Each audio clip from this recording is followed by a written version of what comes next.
This is a Rogue Media Network podcast. Please note that this episode contains depictions of self-harm and suicide. For something a little less heavy, please feel free to check out one of our other episodes.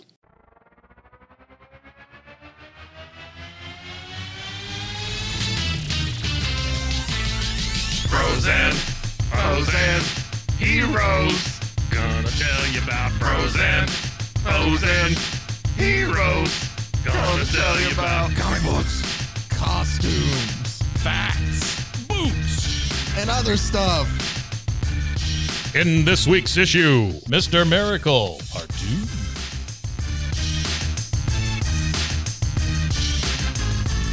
Welcome into Bros, Foes, and Heroes. I'm Zach, joined as always by the miraculous one. I got it right this time. Man. Mr. Mike. That seems like you're really over-promising, and I'm going to under-deliver. Well, last week I had problems saying it, and I think I said that you were without mackerel. You know, I love this coffee cup I have. Yeah. I stole it from my wife. And that's why you love it? Well, no, because the lid fits. You're a thief. The lid fits very tight, right? Because on the Yetis or whatever, they don't always fit so tight. No, that is true. Some of them they kind of fall off, and so I like this one because it fits really tight, and then it's got this cool little leather thing, you know, that you hold it with, and it provides a grip. Because again, the Yeti ones, they're very slippery. No, that is true. This one, I have an old Arctic one that is the Yeti kind of clone, and it is very. My point here was though that this was given to her by a tax firm, right? As congratulations for graduating a leadership class. Oh, okay, I thought you was going to say like, "Hey, congrats on taxes." I'm assuming they have some money. Oh yeah, probably. Right? Why are they giving out polar camels? That's the name of this one. It's a polar camel. Here's the thing: polar camel just might have had a better deal on the leather wrap. Oh, I'm sure that. Yeah, it says something. I'm afraid I'm going to pour it right in my lap. And so Mike is honestly holding the glass above his head as he's trying to read the bottom of it. China, do not microwave. That's a good point. Don't microwave China. The country nor the hand wash only. The dishware. I made the mistake. Oh shit! This says hand wash only. I do nothing but put it through the dishwasher. You just realized that? I love how we had that realization right here on the show. No idea. There you go. You're welcome. Yeah. I'm glad that I could help you out. Yeah, thanks so much. Yeah, now you're going to hand wash that, right? No, you're still going to run it through the dishwasher. Nope. We are carrying. I'm just going to go to the tax firm and ask for another one when this one wears out. Hey, listen, I've been paying my taxes. Can you give me another one of those? You gave me one a couple years ago. I thought this was going to be like every year I pay my taxes. I think I'm attributed some pretty good leadership skills. If you can go ahead and give that to me, that'd be great. We are going to pick up where we left off with the last one. Again, it's kind of the theme for the entire month, and that is 2017's Mr. Miracle by Tom King and Mitch Gerads. And we are covering issues 4, 5, and 6 today, which will bring us up through the halfway point of our story. Big old Berta on this cover. Barda makes me think of Birdo from the Mario games. You remember like the Super Mario Brothers 2? Bird thing? No, okay. You remember the second Mario game for NES? Yeah, sure. I love how you said sure, like you. No, I do absolutely. Okay. Yeah. The pink dinosaur that shot eggs out. His name is Birdo. Oh, okay. Also, no, I did say I had an NES. No, I know. Just sometimes when people say, it from, sure, I got it from. I can tell you where I got it. The whole thing. I got it from Target. Okay. And the reason I bought it from Target is it because they were sold out of it somewhere else? Nope. Oh. It's because they weren't sold out of them at the time. The NES was easy to get at one time, right? All right. But there was the video game crash in '85. Sure. So I'm talking NES was what, like 86, 87? It was a couple of years. It was right after that. It was right after that. It's the first one that kind of, But the reason I bought it at Target is because they didn't question returns. And so at the time I was working at video stores because that's what I grew up working in. And we had a shrink wrap machine. And so I'd play the game till I finished it. I'd shrink wrap it, take it back, and trade it in for another game. Okay. Yeah, that was my NES experience. Yeah, and I was running a beta only store at the time. Yeah. Fish? Yeah, the only beta fish. That's it. And we couldn't even put them next to each other. It was terrible. They'd fight. Yeah, it was video, beta videos. Yeah. So nobody was coming in that damn store. So you just so I played just what? sat there and played what is it? Motocross, Moto Rider, Excite Bike. Excite Bike. I played Excite Bike a lot. Yeah, and then some Mario. Yeah, and I was very excited when Mario 2 came. out. Okay, so Mario 3 was probably my favorite. That is my favorite too. So I've talked. Well, with the exception of the 64 version. Okay, that one's really good. Yes, the 64 one is really good. My grandma and I played the third one together a lot, so that's my favorite one too, with the different worlds and like there's different cheats on. That's the one with the little map, right? Yeah, and you would run into the Hammer Bros randomly on there. But no, so Birdo is the pink dinosaur from the second one. I miss those simplistic consoles and games. See, well, okay, so the Switch is kind of like that, but I will tell you that one of the more recent Mario games I played, it is platformery still, but it's either me being older or it is tougher now. But it's fun still. I like 2D and stuff. So it's still like it's the 3D character, but it's still like 2D in like the platform. Like you're not in a 3D world on some of them. They did remake the Super Mario RPG from the Super Nintendo a couple months ago. You're never gonna see me play an RPG. Just won't happen. Ever? Nope. No, okay. Don't care. You can't. No, there has to be. I don't want to talk to a mage. I don't want to have to find a health pack. But here's the thing. That's just not RPGs aren't always involving. Like you can have like a modern RPG or a So you have to visit a politician rather than a mage. Well, or something. But it's the same concept. It's the same kind of mechanics. It's just a role playing game. Have you ever played Dungeons and Dragons? I played it one time when I was a kid. Did you not like it? I guess I didn't because I never played it again. It's the same thing with Risk. You don't like Risk? No. No. That takes like 9 hours. Well, aside from it being long. Plus it's depressing.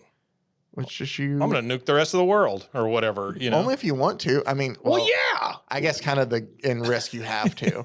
That is the goal, is to take over the rest of Risk. No, Matthew. Or the rest of the map. Matthew that works here, he loves Risk. Loves it, but plays it online. I didn't realize it was an online thing. Yeah, I know. Like a lot of people on Steam and stuff play it. Yeah. And he says it's fast now. Yeah, well, because it's all on computer, like you don't have to wait to like, let me draw this card. Let me lean over and move my, like it's just all very automated. Is that a duck call? That's what I think of it. Yeah. I think it was a duck call. That's what I think. All right. We're going to move on past that. I will tell you this last piece. My favorite video games. Can I tell you real quick? Go ahead. I'm sorry. No, you're fine. But I said I love 2D. Yeah. Ghosts and Goblins. Okay. That game's tough. Ghouls and Goblins, Ghosts and Goblins, whatever it was. Yeah, I love that game. Okay. Contra. Oh, that game's tough too. Contra. That's where the Konami code's from. There are a lot of likes. You know about the Konami code. Well, up, down, left, right, whatever. Yeah. But it was left in there on accident because it's the testing code. Like the game was so tough for them to test and play through that they added it so that the actual programmers testing it could play through, and they forgot to take it out, and so that's how they Joust. Oh, that's okay. What? Nothing. Say it. What's wrong with Joust? There's nothing wrong with Joust. You got to flap a lot. Yeah, you're flying on an ostrich. In hell or whatever it is. Yeah, I've never understood the landscape of it. It's a terrible. Trying to pop balloons. Yeah, it's a terrible world. I mean, it's good. Think about if you lived in It's an arcade classic. What if you lived in any of those worlds? Like you had to pop balloons on the back of an ostrich. That just doesn't seem like a place I want to live. Like we play Mario, but maybe you don't know any different. That's true. Well, if that's what you're used to, that's all you know. Yeah, I got to get these balloons popped. Yeah, you got to let me go, man. I got to get these balloons popped by 5, or else I don't know what's going to happen. I don't know what happens. It's like the guy in Lost. If I don't push the button, what happens? Exactly. Yeah. We talked about this is going to be the end of this tangent, but it's brought me up. To start off, we talked about. I was never a GoldenEye fan. Are we talking about Friend 64? Mm-hmm. Dude, okay, I played it back then, and I loved it then. I know that puts me in a different category. And the pause music is awesome still. You ever seen the videos where the guy came up with the pause music? I love that. But they also like whatever you call that, when you remake something. Re-screwed it up? They repurposed it. I can't think of the word. Reboot? They remade, but also, for like the Xbox and stuff like that. And I played it, and it's cool now that if I can use the, current day controllers, but like plugging up the N64 and booting it up, it is tough, and I don't know how I played it. It is not fun to play on the old 64 It is hard. It was a very hard game, and I didn't like it because it was just so much to it. Same deal with like Resident Evil. I didn't like it because you were not always going forward. Oh, yeah. That's what I didn't like. I want simple mechanics. I got you. Tecmo Bowl? I'll take it. Love Thank Tecmo you very Bowl. much. All right, so that was our video game talk. Hope you enjoyed that. Hope you enjoyed that. Let's Come back go and see us ahead. again next week. Let's go ahead and dive back into Mr. Miracle again, issues 4, 5, and 6 today. Sure you don't want to talk about like playing cards or something? No, I mean, for a while? we got to save something for the rest of the month. Gotcha. Just a kind of quick overlap to, I guess, catch you up if you haven't. Essentially, New Genesis and Apocalypse are at war. Orion, who is now the ruler of New Genesis, has gone crazy. I think it's kind of safe to say, mad with power. Scott, That's perfect. Scott, who is our main character, Mr. Miracle here, there's obviously something wrong with him inside. Like we all have problems with. Sure. You know, whether it be there's something he's dealing with either mentally, or he thinks here that maybe Darkseid has infected him. Like this, there's a reason why I'm making these choices of self-harm, or I'm forgetting these things, or I'm, you know, things don't appear to be as they are. It's not because of my mental health and stuff. Like, it's got to be because Darkseid did this. There's a disconnect between the two of them there. And we ended the last issue with Orion just beating Scott senseless while telling him that to look upon his face, for he is the face of God, as he's kind of full on entered crazy person mode. Aside from that, they killed Granny Goodness, and Oberon's been dead. We found that out too. Cancer. Exactly. Hey, you know, the mental health thing you were talking about, that's very poignant. In the fact that we do often like blame all the outside stuff. It's never us, you know, and that's very poignant. Well, that's what about this whole thing when I try to explain to this, and I can tell you issue 5, there's a lot of issues and parts of this book that kind of get to me, and issue 5 is one of them that does. But one of the things that is very poignant about this whole thing when I tell somebody about it is, you know, usually they don't know about Mr. Miracle, so it's kind of hard to explain and be like, oh, yeah, no, his superpowers, he escapes everything.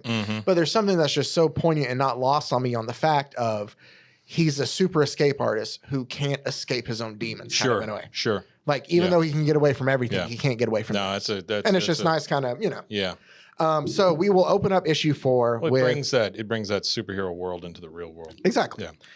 And speaking of into the real world, I do love a lot of these real world scenes between Scott and Barda. It's a nice little bit of humor, but also kind of humanizing moment for all of this.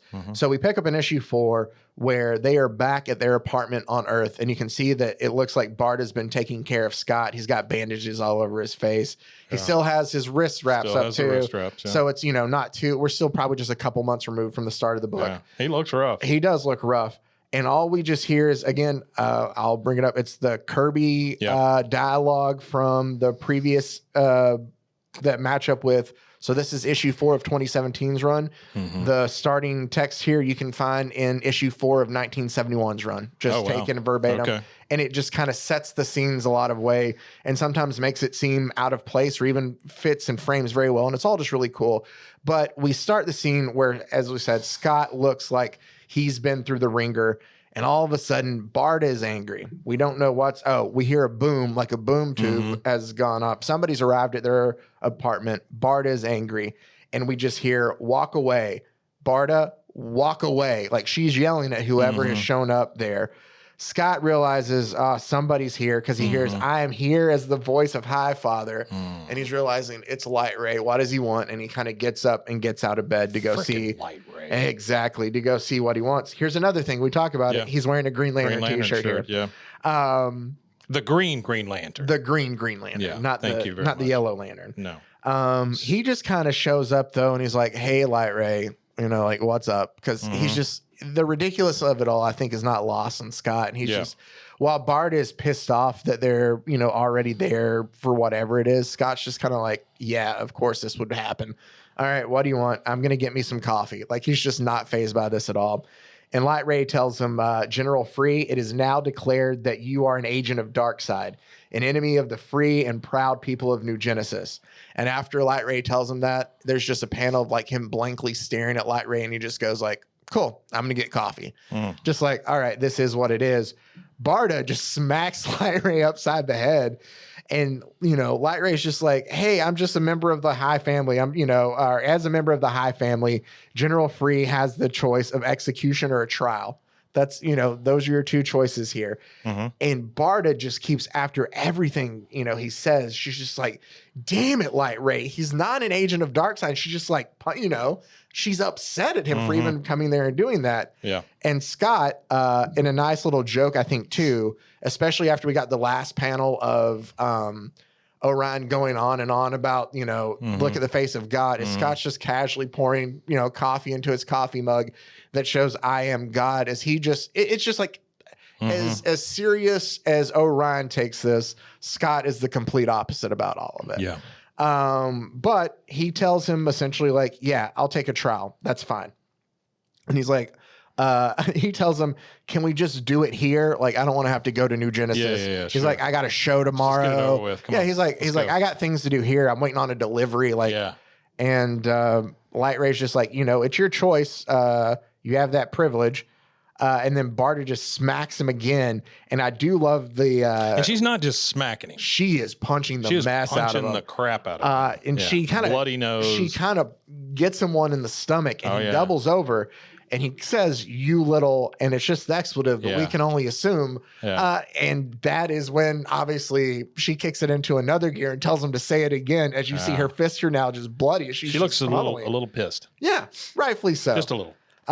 We leave that to then see the two of them are just kind of sitting on the couch as they're watching TV. It's obviously nighttime.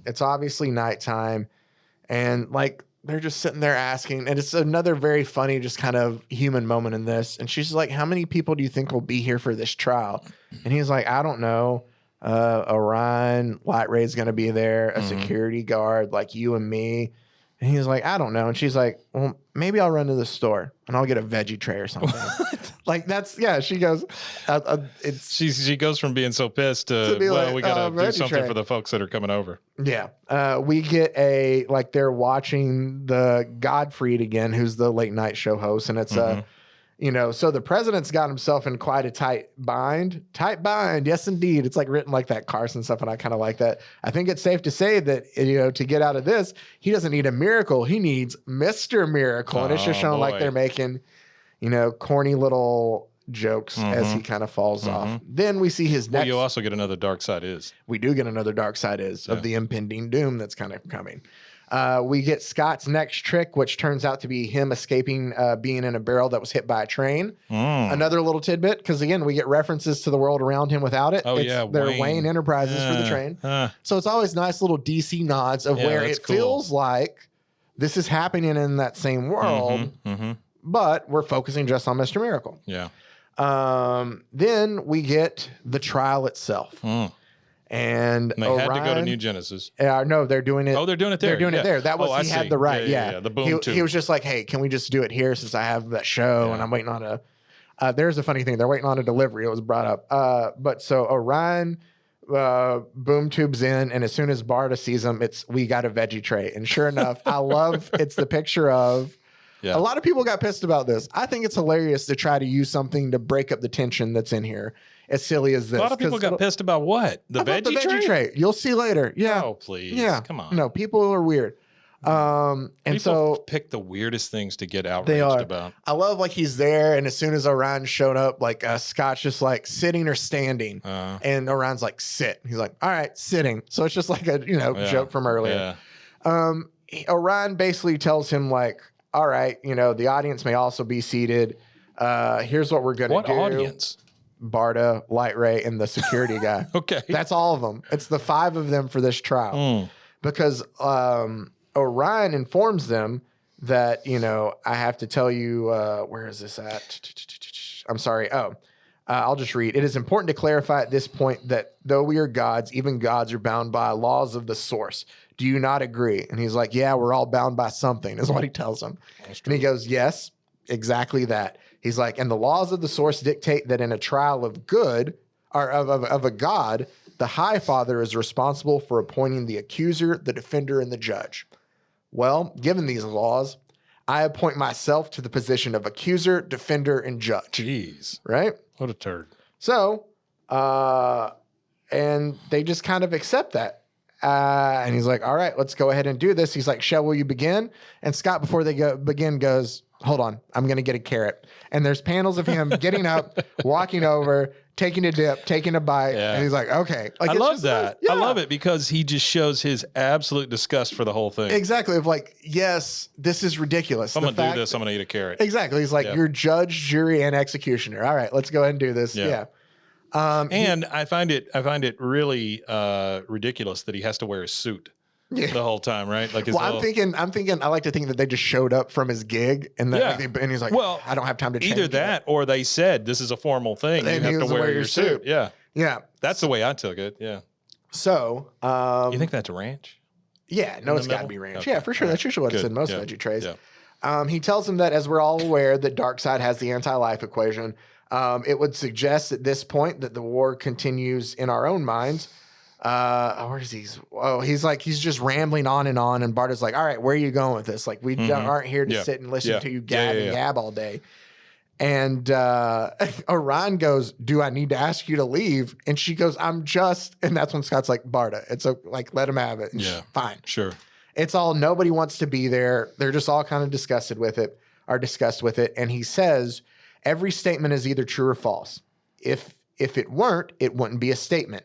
General Free, I'm going to list a number of statements, and you will identify the statements as either true or false. Which there's already a little bit of fallacy in that. Yeah, no kidding, right? But he's just like, okay. And so something that's really well done while they're doing all this is when we have that distortion of reality of where you can't tell and it feels like Scott's off. We get that old kind of like, VCR weird traction part. Yeah, you get the traction. And it's used very well throughout this whole scene of doing it. Tracking. And he tells him that, I'm interested in beliefs. I'm not interested in your doubts. That's why I want to know just true or false. And he's like, all right, we begin. You confess that you believe Darkseid had infected you. True or false? And he goes, true. And he goes, all right. And that's while he's got a tracking issue. Yeah. And then he goes, you accuse the High Father of being similarly infected. Like when he was telling him, like, maybe he got to Dad, maybe he got to you. And he goes, true. And he goes, the High Father is an agent of Darkseid. And he goes, I don't know. And he gets really messed up. Yeah, when he has that doubt, it's like you can see like he's unaware. And he's like, again, your lack of knowledge will not save or condemn you. Only your beliefs can. So he, tries to restate it. And he's telling me, he's like, come on, how am I supposed to know if he was or not? And he goes, tell me what you believe. So we get this nice little... Is that what you should be tried on? Your beliefs? That's what he's doing here on this. That's rough. So he goes, then again, what do you believe? The High Father is an agent of Darkseid, true or false? And he goes, true. I don't know. Maybe true, because he's just telling him. Sure. And then he goes, all right. So he's asked it again, the question again. And this time he just says true, because he knows what he's going for. He goes, I'm an agent of Darkseid. True. Yeah, and he's messed up again. Yeah, and he's like, you can tell like it's kind of knocking Scott off a bit. And he goes, you are. And he says, false. And he goes, an agent of Darkseid would deny being an agent. True. So an agent would also would try to make me think that it was me. True. Like he's basically painting him to a corner of where everything he and it comes back to around to where, therefore you could be an agent of Darkseid. Yeah. True. Right? Like, and he's getting more and more frustrated. It's like the Red Scare. You can kind of tell on his face, and he's just kind of losing it. And he goes, you killed Granny Goodness. And Scott says, false. And he's like, all right, Big Barda killed Granny Goodness. True. And he's like, you saw Light Ray kill Forager. True. Forager deserved to die. And that's where he's like, I don't know. And then he gets yelled at again for, I don't want your, about that time, we hear a ding. Again, I love that they have these moments to just kind of break up this super heavy tension between the two. And it's the doorbell goes off, and Bart is like, oh, it's the door. I got that. The delivery. And she just comes and throws the box down on their table. And she goes, I think it's that microphone for the machine. Yeah, okay. Like, it's just so randomly. Yeah. And then we just go, it shows us just the box. Just the box. And then we go right back into the trout. Like, I love these beats of comedy to kind of break up the seriousness of it. So then he tells him, like, Orion, I wish they could do this in movies. Oh, right. It's so great. And he's just like, all of this, it's a trap. Like, he tells him that. Like, I feel like all of this is. And he's like, I'm the High Father, and you will address me as such. And he tells him, I escape from traps. And then Bart is kind of getting ready, and she goes, "Say go, Scott," and we go. Like they're getting ready to kind of like, we're not going to have to deal with this. And then kind of Light Ray kind of builds up his little like his Light Ray. And he's like, "Yeah, say go." It's kind of like a little threatening there. And Orion says, "Of course it's a trap. Everything's a trap. We're all bound. Remember, Scott Free, we're all bound to something." And he uses what he told him earlier to come back to him. And kind of Scott hangs his head knowing that he used his own words against him. Yeah. And he's like, "Scott," and he goes, "My name's not Scott Free." And he goes, "That's just what Granny called me when I was little, because I kept getting out and running after she hurt me. She'd capture me again and she'd laugh and she'd call me Scott Free. And my name's not Mr. Miracle either." He's like telling him like, that's just the name of this guy, the performer who I met here on Earth. Yeah. Like I just took over his thing. He's just like, my real name, I don't even know. Like I should have asked High Father, but he never gave me one and he was young and I never asked him. I don't know. And he's just like, he's having this moment. He's like, he didn't even give me a name. Yeah. Why didn't he? It's a very he's having that moment, just realizing over him being called Scott Free and thinking about his name for a moment. It was just a moment of realization. Exactly. And so you can just like do not put in the dishwasher. Exactly. Yeah. And so Scott just kind of sinks, and Orion uses that moment to kind of start asking questions again. So he's like, "You hate our father, true or false?" Well, obviously in this moment, like he's like, "True, fine." Yeah. And he's like, "You hate me." And he kind of turns and looks him dead in the eyes on that one and says, "True." And he's like, "You hate New Genesis." True. "You hate Apocalypse." True. "You hate your career." True. Like he's just trying, you hate your childhood. You hate your life. True. "You hate yourself." True. "You hate God." True. Like he's just going through all of this. And he's like, right now, all you feel is hate. Hate made you doubt my reign as High Father. True. Hate made you accuse me of treason. True. Hate made you doubt everything. It made you escape everything. Hate made you kill yourself. True. Like he's just going on and on. He's like, "You hate you. The anti-life equation is hate." True. "You are the anti-life equation," is what he finally says. Wow. And he's just like, I, and Scott snaps. Rightfully so. Just kind of like when you see somebody, like we've all been there, either the one ourselves or watching somebody else do it, when they put the finger in somebody else's chest and they just keep poking and poking and poking until it's not enough. Yep.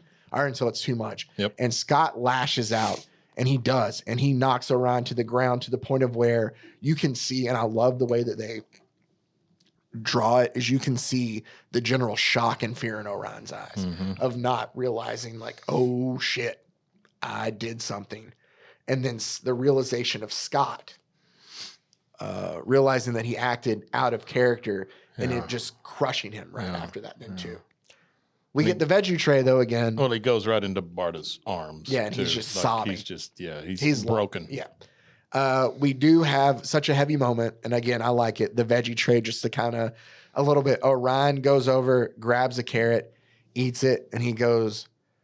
And I love the way they drew this too, because they make it look like he's doing such a hard thing. Yeah, like it's such a strain on him as he goes, "Guilty.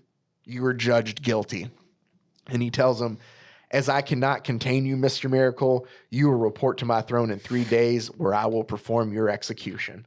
And so we end as Scott is just like crying in Barta's arms as everybody just kind of just leaves to set the scene. Yeah.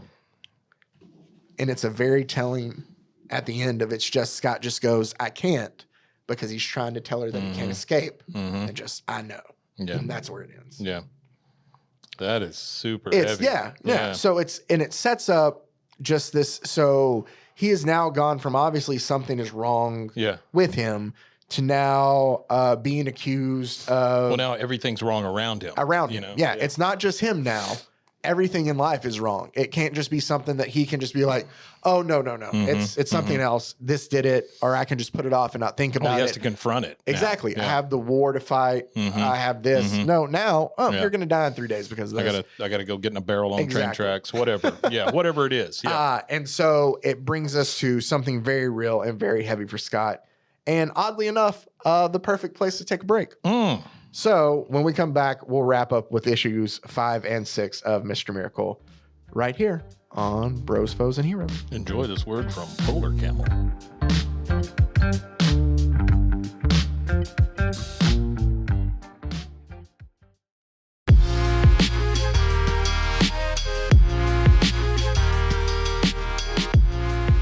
welcome back in. I know Mike always laughs when I do that. It's just because I kind of have to like get in a zone. Yeah. No. And again, I'm not laughing at you. It's the process, and I do the same thing. Yeah. Like every single show that I do, I'm like, hey there, everybody. Yeah. You know, and it's that just kind like of it's like the build up. It's like a sports reference. Pitchers with their wind up. You got to get that wind. Well, it's like taking a big breath before you breathe out. You know, I mean, you have to. Okay, I'm in this spot now. Exactly. Yeah. So we're going up to wrap up our part 2 of Mr. Miracle, covering issues 5 and 6 here to bring us to the halfway point. We just found out that Scott has been sentenced to execution by his brother, or his brother, his cousin. Quotes, yeah. We get the first of kind of there's a lot of Jack Kirby like Easter eggs through this. If you want to look through it. This one is very on the nose. It's very his actual, what we have here, and there's a lot of moments, and a couple in this issue for sure, of that kind of that do some revisionist history in a way when it comes to Jack Kirby and just things about him. What we have here is Scott and Barda are essentially enjoying his last day on Earth. Is what it is. That's what issue 5 is, of them together. Sure. And there's a couple moments in this book that just kind of get to me. And one of them is this page here. It's the very first one. And so they're at, what is it? What is the theater with the Walk of Fame and all the stars on there? Grauman's Chinese Theater. So that's the theater that's there. And they're standing on the walk, a Walk of Fame essentially. And it's, Mr. Miracle and Big Barter there because they are getting their own. Like it shows Scott like putting his hands down on like a new one, and Bart is there too, and they're all waving. And there's some dialogue that goes on between the two of them. And I always like it that when Mr. Miracle talks, it's always yellow and red, and Barda it's blue and red. So are blue and yellow, so you can kind of tell who's who through this without having to see them and know the conversation going on. And Scott kind of tells her like, you could ask me, and I would stay. I'd fight. Instead of that, that's all you got to say is stay. I go to war. I swear I do it. And she's just like, I can't, Scott. Like I told you, I can't be that. I'm not your way out. You got to do this for yourself. So she's like, all I can do is be your wife. Come on. Tomorrow's your last day. What do you want to do? And that sets up the rest of the issue. But the visuals. She's very happy. Yeah. Okay. Well, I guess she's putting on that front. She's trying to put on that front from him. She has a moment in this one too. And the bit of revisionist history we get is, Stanley does have a star on the Walk of Fame. Jack Kirby does not, obviously. But what it does here instead is it remembers it with Jack having one instead. And there's a nice little moment of like Mr. Miracle's hand in Kirby's. Yeah. And I like how Kirby's is bigger than his. Exactly. Just by a little bit. Yeah. But kind of like as like a father and son kind of in a way. But Creator. it has. It's almost like the exactly Da Vinci the thing. thing. And that's what I think it's meant for, which is really cool. Yeah. And it has his signature there that they took from something. And the 1972, I'm pretty sure is when this issue would have come out then. So that's why the signature is 72. Now the quote underneath it is a quote attributed to Jack Kirby from, I can't remember who told, and I'm sorry for giving credit this, but there's a story that an artist told at one point in time that he'd gone to a convention, at one point in time that Kirby was at. Yeah. And he was showing him all of this work, and he loved all the Kirby stuff, and he really wanted to work in comics. And like Kirby was looking at him and stuff, and he's like, dude, why do you want to do that? Like, go draw for this, go do that. And it's like, you don't want to do comics, kid. Comics will break your heart. Yeah. And that's the quote that's on there. Yeah. Does it say 100 comics will break your heart? No, it just says kid. Oh, kid. Okay. Comics will break your heart. Yeah. Yeah. I don't doubt that. Yeah. Look at all the stuff that he was not allowed to do. Yeah. Exactly. So that's a tough place to be too when you're an artist, but you're in a corporate environment like that, Yeah, where you're trying to create new stuff, and it's being and you just kind of have no control. They just don't want it. They don't want your creativity or whatever. And it's very fitting that it's like this is the issue with a lot of Jack Kirby. So you would think if Jack shows up, who would show up a lot then too in this? Yeah. It would be Funky Flashman. So it'd be Stan. The thing is, Funky here in this book is not like the Funky that we met. Okay. In a sense, he loves to use those big words. He loves to oversell things. Like we saw it a little bit with how he introed. Yeah. He's still there, but you'll see a little bit later, not in this issue, you see a little bit later, he's not as big of a buffoon and idiot as he was, before. Yeah. And it's used later on to attempt, I think, by the pair at least a little bit to mend, or at least to make it this relationship just a little bit more palatable. Sure, I get that. Yeah. So the two of them kind of get back in the limo as they're leaving the theater, and Funky's in there with them, and he's like, all right, that couldn't have gone better, guys. Here's what he goes, oh, things couldn't be better. Working now for New Genesis doing PR. He's telling them like, hey, I'm doing PR. It's going great. The only thing that stinks though is, you're Mr. Miracle. You're super popular, but you're about to die. That's going to be a big problem for us, right? Like he's just kind of telling him this. And Scott and Bart are just like, oh my goodness, what's going on? Like he's like, all right, I got a problem, or I got a solution for this. Now here's what you got to do, right? Funky's gonna tell you, just listen to old Funky. Here's the angle you're gonna take: suicide. Oof. He's like, oh, you're on the record. You tried it once, so this, you said that you tried to, so why not just lean into that, right? This is what you're gonna do. This time, it's you putting it in your own hand. You're taking it out of everybody else's. Like that's what kind of Funky's doing. Yeah. Can you tell me why Scott has like a full face of facial hair now? Just showing the time passing. Okay. Yeah. All like right. He's okay. Well, here's the thing too. I don't know about you, and I think it's part of it is obviously Scott not feeling like himself and stuff too. Okay. Like it's slowly growing over time. Growing. Yeah, I get it now. Okay. I think mentally, well, the depression. How unkempt he is. You're not exactly taking care of yourself. He's not worried about that. Yeah. So like that's what Funky's doing, and both of them are like, "What are you like? This is sure." And he's like, "See, that's your way out of it. Got it." And he's like, "We have another like kind of distortion over this whole talk too. Like, we don't know what's real and what's not, but we show the two of them. They go back to their hotel room or to their condo, and they decide, hey, why not last down Earth? Yeah, time for a little sexy time. Makes sense." I will say this is a place to do it. There's a lot of religious, what do you call it? Imagery. Imagery, iconography. Yeah, especially since, and it makes sense because Scott there is a biblical, God's son kind of aspect to it. Sure. But even in the sexy time, I felt like there was just a little bit.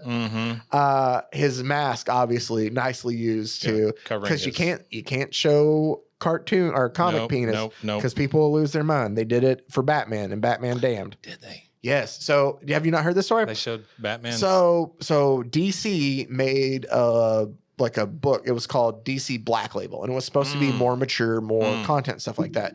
And there was just a scene of where it's like Batman just like changing like out of one to another. And it's just seen over, and they just drew like the shadow of his. Yeah. And everybody lost their minds. They had to recall it, go back, black it out, and send it out without the weird Batpeen silhouette. Batpeen. Yeah. Anyway.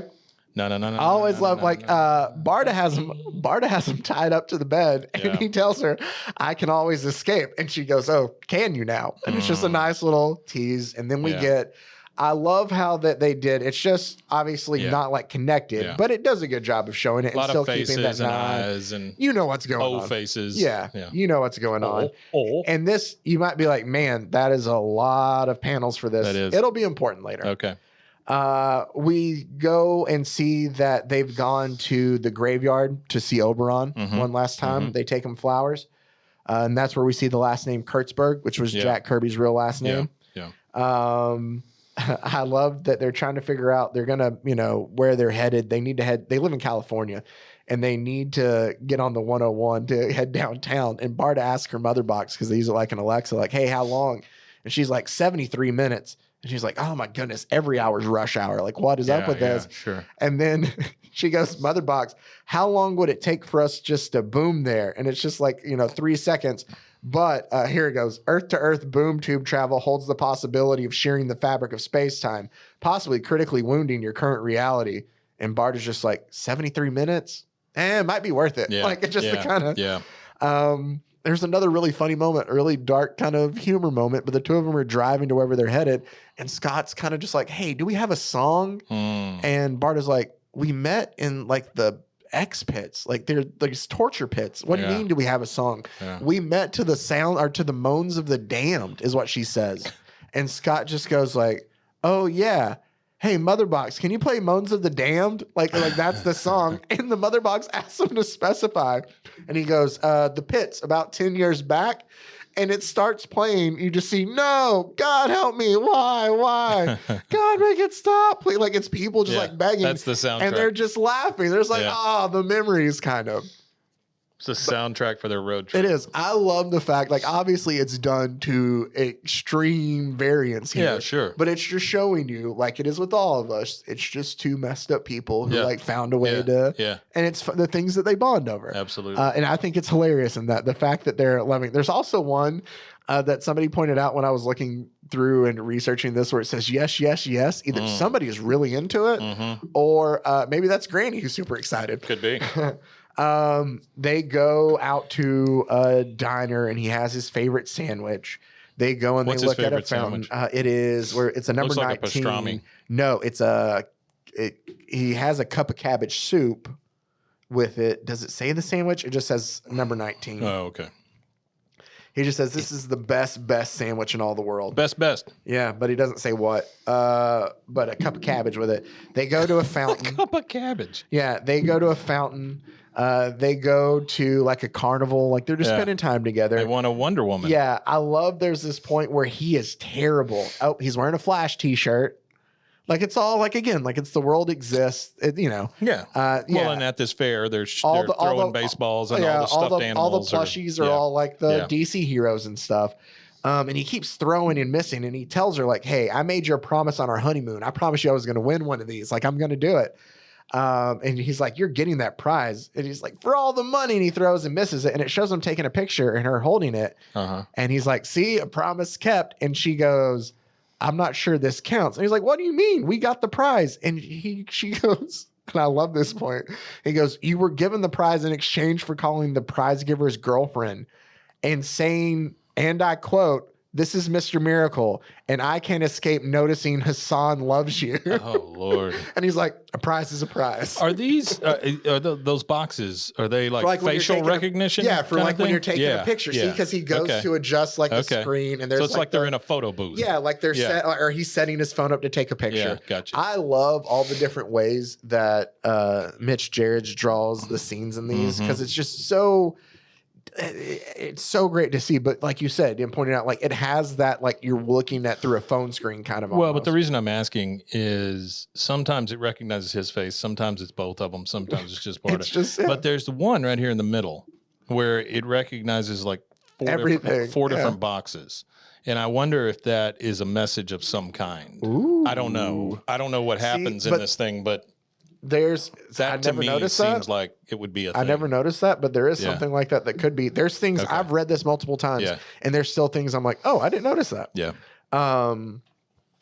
So they have this really nice. They leave the carnival and they're on this beach, and they have this very existential, like super thoughtful, deep conversation about like in the Notebook. Yeah, no, but I mean like. We're talking about like Descartes. We're talking about like he's having just this crisis about, God, if God exists, then he's the good. Like he's always the better choice. Like he's just going through trying to, without getting into all of this, because it's a lot and it's all very heavy kind of, it's him kind of like questioning his reality and trying to figure out like, what do I do? And well he should. Like, do I exist? What is real? What is not real? It's like this whole kind of just this existential moment that he's having there. I think if you knew that was your last day, that you would naturally be that way. If you're not, then you're a psychopath, I would think.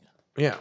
But maybe that's why you're being executed. I don't know. Yeah, so maybe. But there's things without God I don't exist, and if I exist, then God. Like he's just having this whole like just existential, just trying to figure things out, and throwing different I guess philosophers and stuff in there too when he's trying to figure it out. Sure. And then it shows the two of them going. They're stuck in traffic, headed somewhere else. And that's Barta asks him. She goes, you said you could escape anything. Escape this. Our last day on this planet, and we're stuck on the 10. Like, come on. Yeah. They decide to go up to... Lookout Mountain. That's essentially where they're going.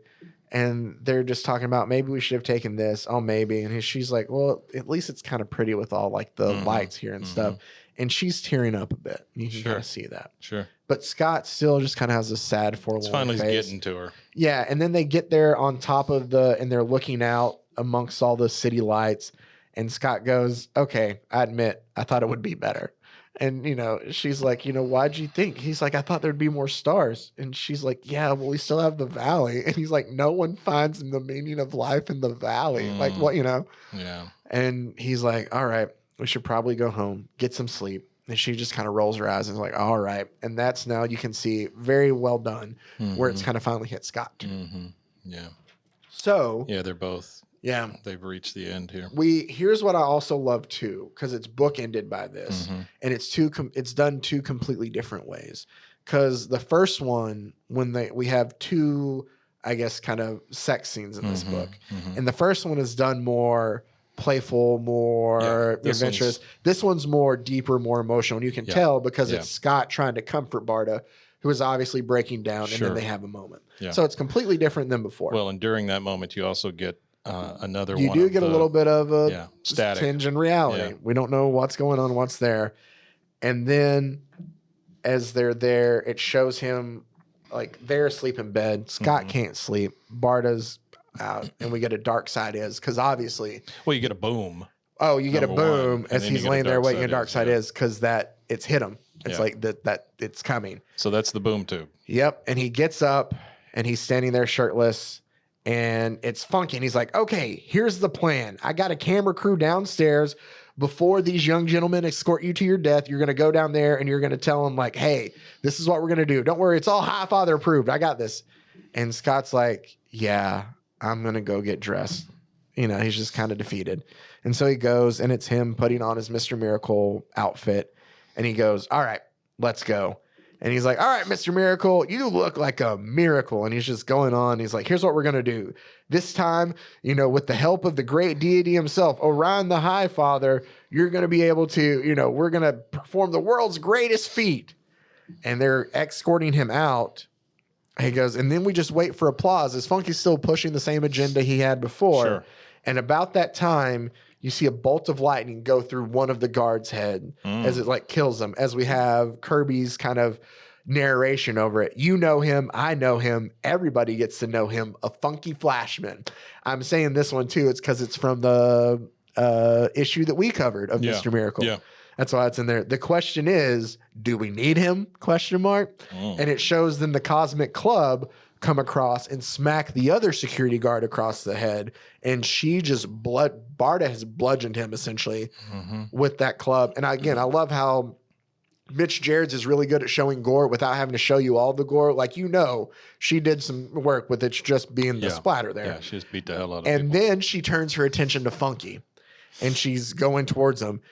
And she smacks Funky clear across the face. And you can't tell me this isn't a little heavy-handed nod in front of the cover of Mr. Miracle #1. Oh, sure. So, anyway, just a little bit. And she's standing there. Barda is naked, covered in blood now. And she just says one word to Scott, and that's stay. And it's just a big, badass moment of, we've talked about it before, of Barda coming to his rescue. Yeah. So now the two of them have decided, all right, I guess we got to go talk to Orion about, I'm not going to be executed. That's not how this is going to go. So this is issue 6. This is where we're going to close it. Right. Take it to the halfway point. Okay. They load the bodies of the two guards that they killed. Funky is still alive. You can kind of see him locked up, like he's in one of the traps back there, but he's still alive. Yeah. But the two guards that they did deal, they throw in the flamer, which is a machine that Scott has down there, and it just incinerates them. Yeah. Obviously something from one of his previous tricks, I'm assuming. And I love the way that they shoot this whole, put together this whole issue. Yeah. Because it is a very serious. Well, I'll get into it when we're there. Excuse me. So the two of them get ready and they boom tube to New Genesis to go talk to Orion. We get a nice little, like, it makes me think of Star Wars, but not necessarily Star Wars exactly as much as like the Family Guy versions of Star Wars where they're making fun of it, of like two stormtroopers just sitting there having conversations. These two gods are like, oh, but I love them both. And one of them was like, oh, stop it. Come on. Like, waiting for them to get there to be executed. Yeah. And they show up and they're like, Mr. Miracle, like, is that you? And when the two of them arrive, you would think that, all right, they're getting ready for whatever this fight is. We just see speech bubbles of, look at the kitchen. We don't need that much kitchen. And the two of them are like, all right, you guys halt. And then another one's like, I know we said we would cook, but we don't. Like, the two of them are having a conversation about the kitchen. And as soon as like it appears, you see those little discs that Scott flies on sometimes just decapitate both of the guards there. And it's a conversation between the two of them of Barda and Scott about their apartment. And she's like, we're not going to take classes at souffles on night. I can barely do an omelet. And Scott's like, but I like your omelets. Yeah. Like, they're having all these just regular conversations. Yeah. Just as they're going through and eliminating people. Yeah. And she tells them like, oh, we have a counter that has all that stuff. If we didn't have a counter, we wouldn't have that stuff for it. Like, and Scott's like, well, where am I going to put my magazines? Like, they're just having these real conversations as they're breaking through, because it's like them cutting through this giant wall to get through. You can see it slowly crack through before they appear on it. And he's like, I like my magazines. And the whole thing is them escaping through all these security measures that New Genesis has while they're just having just a plain ass conversation about all these. Yeah, it's like a Mission Impossible thing with all the lasers and all the stuff. Exactly. And she's just like, I love the colors too. Oh, it's so great the way they do it. I also love, and we haven't talked about the colors much too, but when he's sad and forlorn, they do a really good job of like the muted blues and just there's a very sad. And when it's happy and vibrant, it's a good job of being like bright and flashing. So it balances that really well. I love that as they're going through all this, there keeps being these like, warning, you are not allowed here. Warning, lasers will obliterate you now. And then like we see it happen. But like they swung a guard in the way of it, so it electrocutes the guard. It's things like that while they're still talking back and forth about it. Yeah. And Barda's telling him like, we have too much stuff. And he's like, what do you mean? And she's like, I don't know. Sometimes growing up in the X pits, I didn't have anything, and now that I can have stuff, I have stuff just to have stuff. Like I don't, they're just having all these real kind of conversations. And he's like, kind of like, okay, fine, whatever. Scott's like, but there's meaning behind this stuff. And he's like, she asked him about all of Oberon's cigar boxes he's kept. And he's like, well, I mean, but he liked those. And she's like, there's naked ladies on all of them. We can't keep them. Like, just these weird kind of funny conversations the two of them would have. It's just regular everyday stuff. As they're crawling through like vents and they're having to escape from tide dragons. Ooh. And those are beautiful. Those panels. Oh, the coloring of it. Oh my gosh, they're underwater. Yeah, it's gorgeous. See, and I love how even it's a full page, but they keep the 9. Yeah. And in an aspect like that, it does very well of still feeling like a cell, kind of like big. A prison. Yeah. But it's still that's true. Yeah. Like he feels trapped and claustrophobic, but it still is able to give you a big full picture. And I just kind of love that. And the coloring is gorgeous. I do find a nice little, we talked about in the story how this is the fourth world is what they refer to it as. And the two guards are talking and one of them was like, so if we're the fourth world, what were the first 3? And the other guy's like, it doesn't work like that. And he's like, well, if there was a fourth, then there's a first world, right? Yeah. And he's like, what? Do you not know anything about theology? Like the two of them are just having this conversation there. And you see like the color change behind the little water while they're there and they hear it crack and they both kind of turn around and go, huh? And the water just floods through. Well, color changes to like a pink or a red. Yeah. From the water. Because it's blood at this point. And it kind of comes through and you just hear, and it's Barda and Scott kind of fall through after. And Barda's like, so if we get rid of the stuff and put other stuff there, we don't need the closets then. Yeah. Like they're still just going on about this. And the other two are just kind of like confused guards just looking at him. And Scott's like, she's like, my closet's not to need. And she's like, I know, but you were the one complaining. And he's like, I'm not complaining. Like they're just having this real conversation. And they just finally take out the guards that are there. Then Barda's like, and then what we can do is we can bring in the living room and turn that to another bedroom. And Scott's like, why do we need another bedroom? Like, my goodness, we already have an inflatable mattress for when we have company. Like, who's going to stay in this? Like, it's them battling all through this and they're just having more and more. And this is just a daily married couple conversation. She goes, you can handle a smaller living room. Because he's like, where are we going to sit? And she's like, we have too much space now. And she's like, yeah, okay, I'm not in a box. But like, I see what you're... And he's just like trying to justify why he needs this. And she's just like, come on, Scott. Like, warnings are where is this at? Oh, I'm sorry. Oh, I didn't not like having space, so I learned to have space. That's what I'm talking about. Then the two of them are sitting there going back and forth. I'm trying to remember what all of this is with all these conversations. Why aren't you affected by it? Why don't you? It haunts me. I'm sorry. I got to remember in between this, they do have some development for Scott. Stuff that happens to you when you're a kid, all that bad stuff, it's a warning. Rejecting it or not wanting it or whatever, it's not the same as being captured by it. It's not, right? Like, I did not like having space. He's talking about now when she's like, why are you so worried about us closing in? Yeah. He's like, I like my space. Yeah. He's like, so I learned to like having space. Yeah. Like, that's kind of all I need. And she's like, warnings are just people telling you what to do. You make your own life. And he's like, do you? Like, he's just kind of having this thought, like, do you make your own life out of this? He's questioning a lot of this. And he's like, why aren't you affected by it? Why don't you, like, this stuff haunts me. Like, it bothers me more than it does you, apparently, our childhood, it seems like. And she's like, what did Granny say every time? Every horror? What did she say, Scott? I love you. She said she loved me. And she goes, and you believed her? And Scott's like, well, my father, who is God, had just given me away to the devil. What did I know about believing? And she says, you did. You thought it was all love because of your father, who is God, because he showed you to expect love. And I was in the pit, and there was no God or father. I didn't expect anything. Granny's words were more noises among the screams. You don't believe noises. And it has that moment of where Scott's just kind of like oh damn, because they've been having this conversation the whole time of like making all these things. And they're going over this pit where he's having to like tightrope walk. Yeah. And it does such a good job of showing like the change in tone of where it's silence then for a good while of him trying to process. I'm like, oh, I guess she kind of has a point on some of that. She does have a point. And he just brings it back up and he's like, so half a living room. And she's like, it'll work. They're having to deal with like a room kind of collapsing on them. It's all these just different traps that you would think. That's so cool. And I love the way he draws it because it gets smaller and smaller by allowing a little bit more white into the panel each time until the last panel is completely white. That's super cool. The art for this series is amazing. Like, I can't stress enough just how much I love Mitch Gerads' arts in the. It just shows so much movement and intention. I think it's not Vision. I think it's Rorschach. I could be off. It's either Rorschach or it is Vision.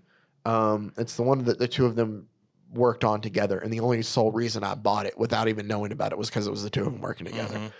Because I think it just works so well on this. Yeah. Anyway, so they're talking about, all right. She goes, all right, the blow-up mattress is fine, but I want a bedroom off the living room. And he's just like, well, what about our bedroom? And she's like, yeah, that would still be our bedroom. And he's like, all right, then who's living off the living room? Like, who's in the new room?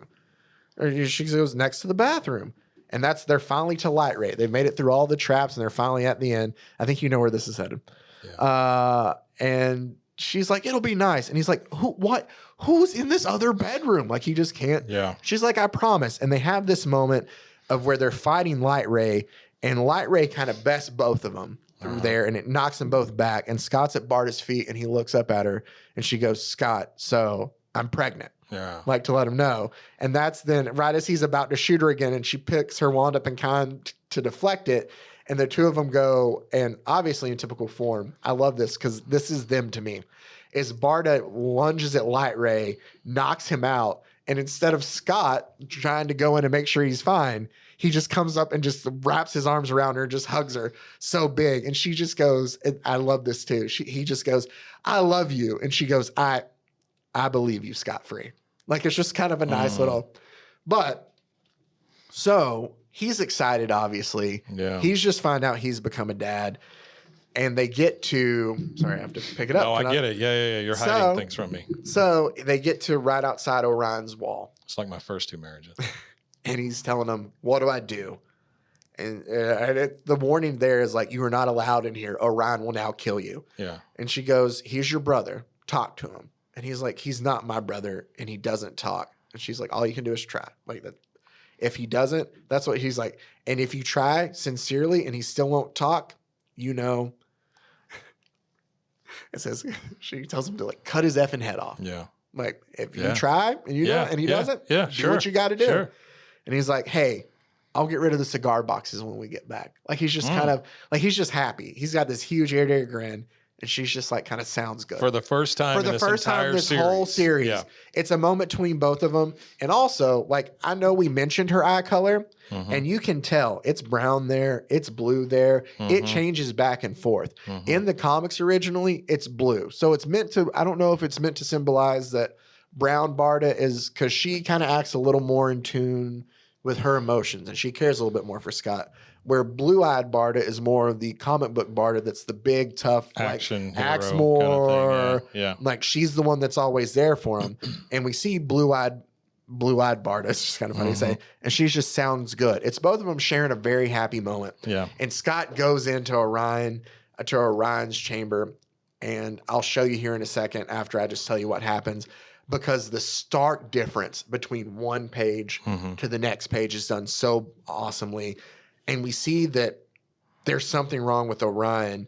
Somebody has got to him. Orion's dead. And like Scott, the color change He's immediately. not just dead. I mean, he is destroyed. But we talked about colors, how bright and vibrant to just boom right to the next of something's wrong. Well, it's very red, pink, and the all static of that stuff, effect and lots is all of back. static. Yeah. So and he's there and he's just like, oh no, what's happened? What do I? He's questioning. He doesn't know what to do. Yeah. He came here, but he also says, "What did you do?" Because he sits there. He's like, no, Orion. Oh, Orion, what did you do? Okay. Like to Orion, like what did you do? I thought maybe he knew who it was. And then we just see a panel of Darkseid finally, and it says, Darkseid does not do. Darkseid is, because it's Darkseid there. Yeah. So Scott has come in to see Darkseid has killed Orion. And then Darkseid booms out of there. And we get the Kirby iteration again. What kind of world is it that spawns the gods of evil and the lesser beings with the horrible hangups as it kind of, calls through the apocalypse trap? And Mr. Miracle can't believe it as he pulls his face up and he's rattled. And like Barda's there and she comes in to check on him. She's like, Scott. She screams his name. What happened? And he goes, I saw it, Barda. I wasn't looking, but there it was. I saw the face of God. And that's how it ends, talking about Darkseid there. As he is now in one issue, Scott has become a father twice. Not only in becoming an actual dad, but he is now High Father and the ruler of New Genesis. He is the force to oppose Darkseid. And it has rattled him there to close it out. So there we go. That takes us to the halfway point of Mr. Miracle. Friggin' deep. It really is. I mean, that's a weighty comic. It is. I knew that's kind of part of the reason I wanted to do everything else with it, just because I don't know. No, and now I see your plan. Yeah. I mean, I can I just see wanted to at least set up a little bit so we kind of knew where we were going, so it wasn't completely off. Yeah, it's wonderful. But that, this would make a good podcast. It would make a good podcast, and that's why we're doing it. And I figured, obviously, instead of just having like one, because I could go on and on about this, breaking it up like this. I think I talked about 45 minutes, maybe a little longer about it, but it's just easier to break down an issue. So I gotcha. Things get a very serious. I'm sure. Not only is Scott becoming a dad, but he's also got to lead a planet against the devil, essentially. So the devil who can just poof in and out. Who can boom tube in and out. Oh, I just love that. Where I'd love the Darkseid does not do. Darkseid is. And then just booms away. Well, since you played that clip last time, it really does kind of impact. Oh, this guy's a feeling. He's a thing. He's not a person. He's not an individual. He's almost like Legion. You know, that kind of thing. And the way he can just leech on and latch onto you and stuff like that is. Yeah. So there you go. That we are now at the halfway point. That gives me a lot more. That gives me a lot more. Appreciation for Darkseid? Appreciation, interest, all of those things. Yeah. I had seen Darkseid before, but I never really gave a crap. And I'm the same way. This is... exactly. This really fleshes out all three of these characters very well. A lot. It has, and I know that other people have, and I know that I could go back and read them like more in depth, but I've read, we haven't talked about this much. For Christmas, I'd been asking for it for a while, but I got the complete, super nerdy, the complete Fourth World collection from Kirby. And so it collects all of Superman's pal, Jimmy Olsen, all of the Forever People, all of the New Gods, and all of Mr. Miracle. Yeah. So it's like, 70-something issues and 4 different books there. Yeah, that's cool. I've read through Kirby's Mr. Miracle, who is not all of it, but I've read a good amount, who is very much like a Kirby superhero, and he fits. Yeah. In the 80s and at other times, like we covered him some in that Action comic with Big Barda, both of them, right? Where they were both jokey characters. Right, like they were just used to, hey, this will be a funny story about how Superman's going to shoot a porno. Like they were just kind of, used for that. You're right. This made me not only love the character of Mr. Miracle and be able to relate to him so much more, but all the other characters in here. And that appreciation for Darkseid, where I knew like, oh, Darkseid's a Superman bad guy. That's all I know about him. He's a really evil dude. Where this makes me be like, oh, I get how Darkseid's evil as hell. Like I get how he could be, and it made me appreciate him a lot more. So yeah, all the talent in the world. It took an enormous amount of talent to bring somebody like Funky Flashman in and make him an actual part of this serious thing that's going on. It just made him a jester, that kind of thing. Yeah, and it's using him still. And again, he'll come back. Like he's going to be away. I don't think we'll get back to him until maybe issue 10. But I'll kind of tease a bit because it's not necessarily directly impacting the storyline as more as it's like, I think the two of them trying to, again, reconcile something. But they use Funky because obviously Barda and Scott have to go and deal with stuff on New Genesis, as he's God essentially, and they need somebody to watch after little Jacob. They named their son Jacob. Well, he's kind of Jack. I don't know anything about the rest of what happens here, but I'm assuming he's kind of the new Oberon that is kind of his babysitter or whatever. That's what he is. Yeah. So they end up naming where the next issue is Barda giving birth and stuff. So it's not going to, but they name their son Jacob, which is another tribute to Jack Kirby, whose name was Jacob Kurtzberg. So that's why it's there. Okay. And so they do have Funky. Yeah, while they're gone, he's the babysitter. So it's Stan and Jack together again. Yeah. And that's kind of used to do things, later. That's cool. But yeah, so I can't wait to get to the rest of it. We just got 2 more issues on this. So do you feel like this thing is like the great unifier where it brought those two sides together? Or let me put this in the sports world. Yeah. Okay. So what just happened is Jimmy Johnson was just put in the Ring of Honor for the Cowboys, right? Because Jerry Jones finally agreed to it. They were in the same place. They were talking. They were friendly, all that stuff.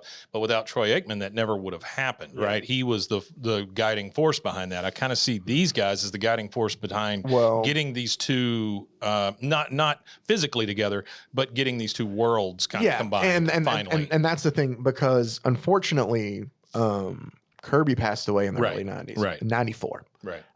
So this is 2017. So we're talking about nearly 20 years later, and I think Stan passed away not too long after this either. Yeah, it wasn't too much. But I think I think you're right. I think it's kind of, if anything, it is the way I view it is it's Tom and Mitch and everybody who worked on the book, or whoever idea it was to do it. Yeah. The way I view it as it's them trying to be like, hey, it's okay. Like we can appreciate. I don't know. It's giving Kirby the credit he deserved from the person that he, I think, wanted it from the most. November 2018 is when Stan passed. Okay. So it was about a year. This went from 2017 into 2018. Yeah. Yeah. So I don't know, actually, because it happened in issue 10. I don't know if Stan even saw the issue that they had with them in there. And I don't know if this is deep enough or this is even applies here necessarily, but the word on here is miracle also. Yeah. So, I mean, that does play both sides. That is true. You know what? Here, I'll show a bit, and we're going to cover it again when I get there, and I'll probably tear up like a baby when I get there too. It gets me every time, but it's when Funky. That's a great Darkseid picture. There's some great stuff in there, but like Funky is the babysitter, like we talked about, and there's a part here where they come back, and I think they're setting up for his. It time jumps some throughout the series, and they're setting up for a birthday party, and it's for his son's birthday party. Okay. And he's telling him like, hey, he goes, he's just trying to like look for advice from Funky. And again, we'll cover it when we get back to it again. I'm going to do it without giving away any spoilers, but it just talks about the Jack Kirby kind of Stan Lee stuff there. And he's like, he's looking for advice, and he's telling like, I'm a god. I'm supposed to know how to do things. I don't know how to do anything. And Funky tells him, boss, ever tell you the story about that one god, the star-eating god, which is obviously kind of a reference to Galactus in the Fantastic Four. Mm-hmm. Yeah. And he's just kind of like, no. And he's like, all right. In a DC comic. Yeah. Yeah. And he's like, all right, well, there's this star-eating god, and he has this helper, a dog who was sent before him to kind of help him find stars, right? And he's like, the golden retriever. The golden retriever is a implement for the Silver Surfer. Yeah, yeah. And he's like, what? Where is this from, Funky? Like, where are you making this up? And he's like, me and Jacob came up with it together. Oh, that is kind of cool. It is. Yeah. Sorry, I'm going to try to. Yeah, and he's like, we have story time every day, making up stories. Yeah. Smart kid. Yeah. And he's like, great imagination. Yeah. Sorry. Yeah, no, you're good, man. And he goes, Funky. He's like, he can say like, he can say like 6 words. Like he's a year old. Yeah. Sorry, I'm really trying You're okay, yeah. And he goes, they even do the whole thing where like, Stan would give nicknames to like Sturdy Steve. Mm-hmm. He tells him, he's like, Genius Jake doesn't have to talk. Funky talks plenty. Oh, that's cool. He provides all the imagination. I just do the words. Yeah, that's awesome. And so it's a nice little... Yeah. That is like the miracle that everybody was looking for. Exactly. And that's what I was getting to with the word miracle. I mean, that is how they tie it all together. Yeah. Huh. Sorry. No, you're good, man. It's great that it tackles you so bad. It does. Like that. I mean, I don't know. I might be that's trauma. I might be trauma dumping in a way, or at least bonding with this on some of it. I got you. Sure. There's a lot of stuff in my life, sure, in general that I relate to this. Yeah. Not just. I'm not talking about just like Jack and Stan, but the whole Mr. Miracle comic in general. I get it. And that's why it's so big. But yes, like that part. I didn't ask, but I assumed. Yeah. No. Yeah. And like as much as you love this, there has to be a serious tie here, But that's the way that they did the reconciliation. Like they talk about it a little bit more. It's really and good. It is. It just really hits home the right way.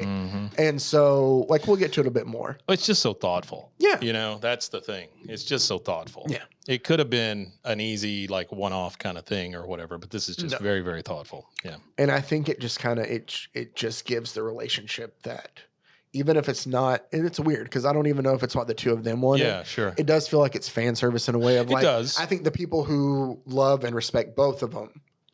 I think this is more artist service, right? I think this is more service to the people in the industry than anything else because it's like, as a kid in 2017, you don't know. Oh, yeah, for sure. So this is more like let's bring these two worlds together and kind of end this debate. Exactly. This lifelong debate kind of thing. I like that of where it's like, another thing. That's cool. Yeah. So haven't looked at all these. I think these are just like fan drawings of stuff. Yeah, I like the old marker things back there. That's kind of cool. Oh, it's cover sketches. Oh, there's one. They made Tom King. I bet you that's what this is. So Tom King cannot do covers. But as a joke before for April Fool's Day and stuff for DC, like he's done a Batman cover and he's like, this is Batman, sorry. And like they'll print it as the cover. I wonder if these are some of just because he's the writer. Like Yeah. Oh wow. But still, and then some of these are just like, different. I love the veggie tray one. Anyway, there's just so much great stuff. But the thing is that we talked about that I've learned a lot and I just when it comes to creating comic books of how the relationship works between like artist and writer and how you essentially, the Marvel method was just Stan essentially telling them, hey, do this thing, and then they would flesh it out and do it. A lot of times now you'll get like full script where they'll send to them so the artist knows. And sometimes some people like apparently to work with that way of just like, hey, here's what I'm thinking. And it gives the artist a little bit of freedom. But there's a lot more communication there now than there used to be. Well, it gives them a peek into the future too, because a lot of these guys, you couldn't have done something like this in the past because there was no looking forward to the future part. Exactly. Because you didn't know. Exactly. You were only given what was happening in that one book. Yep. All right. All right. There we go. Fun. Yeah. Good job. Probably talked way longer than we needed to, but don't worry. We're not done talking about it. We still got 2 more parts on this. All right. As always, we appreciate you guys taking the time out to listen. Make sure to check out the other Rogue Media Network family of podcasts. Great stuff out there. RogueMediaNetwork.com. And until next time, stay safe, everybody. Golly con.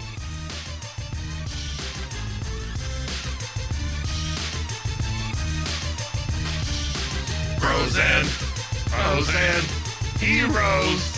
Gonna tell you about pros and heroes. Gonna tell you about. This has been a Rogue Media Network production.